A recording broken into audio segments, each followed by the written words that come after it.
नमस्कार, मैं राधा बाका आप सभी का आज की कक्षा में स्वागत करती हूँ। बच्चों, आज हम मॉड्यूल 6B कलात्मक कशीदाकारी का अध्याय 28 पढ़ेंगे, जिसका नाम है कशीदाकारी या फिर हाथ की कढ़ाई। बच्चों देखो, आपकी बुक में क्या है, आपको दो मॉड्यूल्स दिए हुए हैं, 6A और 6B। 6A में आपके 4 चैप्टर्स दिए हुए हैं और 6B में भी आपके 4 चैप्टर दिए हुए हैं। उन आपके जो जो चैप्टर्स दिए हुए हैं, ये क्या है, जब आपके क्वेश्चन पेपर आएगा तो उसमें से आपको क्या है, इन दोनों विकल्पों में से एक विकल्प का चयन करना है और उस विकल्प के संबंधित जो भी सभी प्रश्न हैं, उन सभी प्रश्नों के उत्तर आपको अपनी उत्तर पुस्तिका में लिखने हैं। तो दोनों जो भी विकल्प हैं, जैसे आपके 6A वाले विकल्प भी हो सकता है और 6B वाला विकल्प भी हो सकता है, उसमें से जिसमें से आपको जो ज्यादा प्रश्नों की संख्या आती हो, उस विकल्प का आप चयन करें और उसका उत्तर अपनी उत्तर पुस्तिका में लिखें। देखिए बच्चे, अभी हाथ की कढ़ाई क्या होती है? कढ़ाई क्या है? किसी भी कपड़े की जो सतह है, उस पर क्या है, सजावटी प्रभाव देने के लिए हम क्या करते हैं, उस पर कढ़ाई करते हैं। अब ये कढ़ाई हम किसकी सहायता से करते हैं? सुई धागे की सहायता से की जाती है, जिसमें क्या है, सुई धागे से उसके ऊपर की गई, हम उसे पेंटिंग भी कह सकते हैं, या फिर उसके अंदर हम धागे से क्या करते हैं, उसमें कशीदा काटते हैं या उसमें कशीदा निकालते हैं। इस कारण उसको हम क्या कहते हैं, कशीदाकारी या फिर कढ़ाई कहते हैं। देखिए, भारतीय प्रसिद्ध कशीदाकारियां हैं, जैसे पंजाब में क्या है, आपके फुलकारी फेमस है, ऐसे बंगाल का काथा आपके फेमस है, कर्नाटक की कसूती है, गुजरात की सिंधी या कच्छ कढ़ाई है आपके, ऐसे ही आपके लखनवी कढ़ाई है। तो ये कढ़ाइयाँ क्या है, हमारे भारत की क्या है, कुछ कुछ प्रसिद्ध हैं, जो उनके स्थान नाम विशेष से जानी जाती हैं।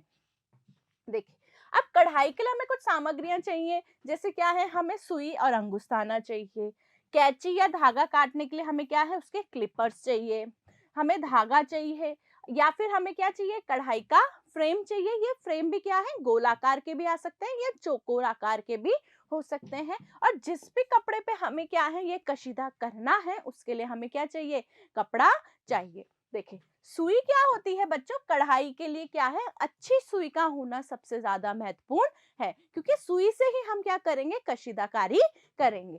देखिए, इसका आकार क्या है, आपके मोटे से लेके बारीक की ओर होता है। तो जैसा हमारा कपड़ा है, उसके अनुरूप हमें क्या है, उस सुई का चयन करना होता है। जैसे क्या है, 1 से 10 नंबर तक सुई आपके उपलब्ध है, तो हमें कपड़े की उसके टेक्सचर को देख के या कपड़े के सूत को देखकर हमें ध्यान देना है कि हमें कैसी सुई उसके लिए ज्यादा उपयोगी होगी।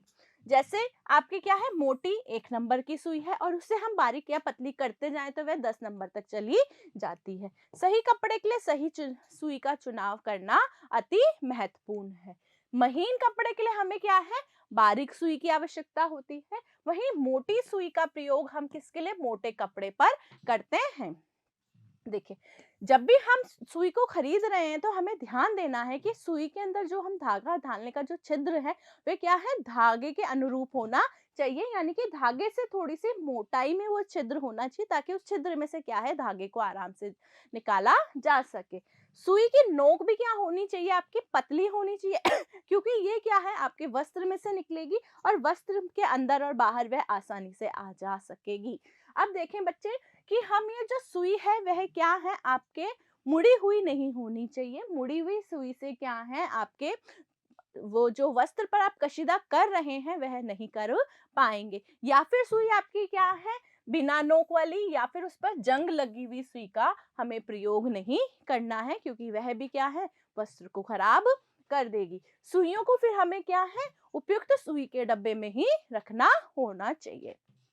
देखिए, अब अंगुस्ताना क्या होता है, एक छोटा हल्की धातु का क्या है, एक टोपी नुमा टुकड़ा होता है, जो कि क्या है, हमारी मध्यमा या बीच की उंगली के अंदर हम उसको पहनते हैं, ताकि जब हम क्या है, कशीदा कर रहे होते हैं, तो उससे जो सुई निकलती है, वह क्या है, हमारी हाथों की उंगलियों को खराब नहीं करती है या चुभती नहीं है। तो इसके प्रयोग से क्या है, हमारी अंगुलियों को चोट नहीं पहुंचती है। अब ये अंगुस्ताने क्या है, कई प्रकार के हो सकते हैं। खरीदने से पहले हमें क्या है, इन अंगुस्तानों को अपनी अंगुली के अंदर डालकर देख लेना चाहिए कि हमारी अंगुली में सही से फिट हो रहे हैं अथवा नहीं है। जैसे ये क्या है, आपके अंगुस्ताना है।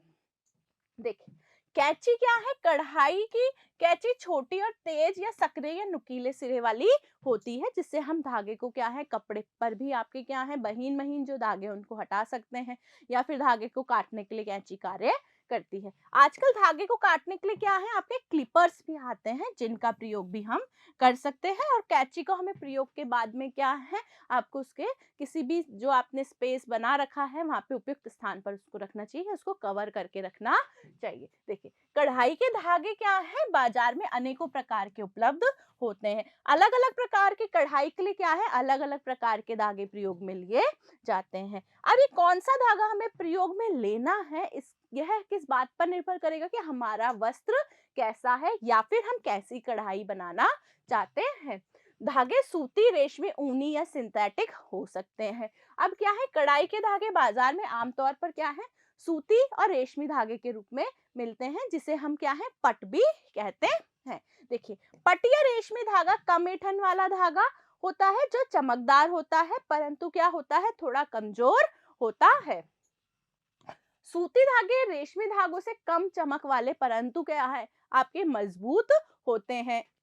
वही धागे को क्या है हम मोटी कढ़ाई के लिए प्रयोग में भी ला सकते हैं। इसके लिए हम क्या है ऊन का प्रयोग भी कर सकते हैं या कुछ मोटे धागों का प्रयोग भी कर सकते हैं, जिस पर हमें क्या है मोटाई वाले या थोड़े से आपके क्या है गद्देदार कढ़ाई का प्रभाव देना है, तो हम उसके लिए क्या है ऊन का या फिर आपके मोटे धागे का उपयोग करते हैं। कढ़ाई के धागों का चयन इस बात पर भी निर्भर करता है कि कढ़ाई हमें कौन सी करनी है और कशीदाकारी आपके कैसा प्रभाव उस पर डालना चाहती है, यानी कि जो भी कशीदा हम कर रहे हैं वह कैसा प्रभाव उस पर हम डालना चाह रहे हैं। अब कढ़ाई के क्या है फ्रेम है, अच्छे परिणाम के लिए हमें क्या है कढ़ाई के फ्रेम का प्रयोग करना होता है। फ्रेम को क्या है आपके कपड़े को क्या कर लेता है यह कसकर क्या है एक समान रूप से बांध लेता है, जिससे क्या है उस पर कशीदा आसानी से हो पाता है। फ्रेम पर किया हुआ कशीदा क्या है हाथ से पकड़कर किए गए कशीदे से अधिक क्या है आपके सफाई वाला होता है, और वह क्या है देखने में ज्यादा सुंदर लगता है। देखिए, फ्रेम दो प्रकार के हो सकते हैं, एक तो होता है गोल फ्रेम और एक होता है आपके चौकोर फ्रेम। अब ये जो गोल फ्रेम है ये क्या है एक छल्ले व हुक भी कहलाते हैं। इसमें भी दो भाग होते हैं, जैसे एक उसमें छोटा छल्ला होता है और एक नीचे का भाग क्या है आपके बड़ा छल्ला होता है। इसमें सटाकर फिट रखने के लिए क्या सामान्यतः इसके अंदर क्या है आपके साइड में एक पेच होता है। देखिए, अब बच्चों देखिए ये कढ़ाई के लिए क्या है जो कपड़े के जो छोटे छल्ले हैं उसको क्या है हम कपड़े पर रखते हैं, और बड़े छल्ले को क्या है कपड़े के ऊपर इस प्रकार से सटाकर रखते हैं कि छोटा छल्ला क्या है उसके नीचे फिट हो जाए। यानी कि आपके जो छल्ला है उसको क्या है हम कपड़े पर इस तरह से व्यवस्थित करते हैं कि बड़ा वाला जो छल्ला है वह आपके क्या है ऊपर व्यवस्थित हो जाए और छोटा छल्ला क्या है आपके कपड़े के नीचे व्यवस्थित हो जाए, जिसके अंदर उसके अंदर खिंचाव आ जाए। देखिए, ये फ्रेम लकड़ी या धातु के बने हो सकते हैं या फिर बेहद महीन कपड़े पर हम क्या है टिश्यू का प्रयोग भी कर सकते हैं, ताकि क्या है आपके जो महीन कपड़ा है वह फ्रेम पर क्या है बहुत ज्यादा अधिक खिंचे नहीं और कपड़े फटने का डर ना हो। देखिए, ये आपके क्या है गोल फ्रेम है। देखिए, इसके अंदर क्या है साइड में एक पेच लगा हुआ है, और ये फ्रेम क्या है आपके दो आकार के हैं। इसके अंदर क्या है एक छोटा आपके फ्रेम होता है और एक क्या है आपके बड़ा फ्रेम होता है। अब छोटे वाले फ्रेम को तो क्या है हम कपड़े के नीचे लगाते हैं और बड़े फ्रेम को हम ऊपर की ओर लगाते हैं, और कपड़े को हम खींच कर क्या है पेच की सहायता से उसको कस देते हैं। अब जो चौकोर फ्रेम है वह क्या है इसमें चार टुकड़ों को एक दूसरे से जोड़कर इस प्रकार लगाया जाता है ताकि आयत बन जाए, और कढ़ाई वाले कपड़े पर इस फ्रेम के चारों ओर क्या है उसको खींच कर रखा जा सके। ये इस रूप में क्या है आपके यह आयताकार चौकोर फ्रेम होता है। देखो, अब कपड़ा क्या है विभिन्न विभिन्न कपड़े पर विभिन्न विभिन्न प्रकार की कढ़ाई की जा सकती है, जिससे कपड़े को हम सुंदर बनाकर रख रखें। अब आपकी क्या है डिजाइन, अच्छी कशीदाकारी के लिए क्या है कपड़े पर डिजाइन बनानी पड़ती है।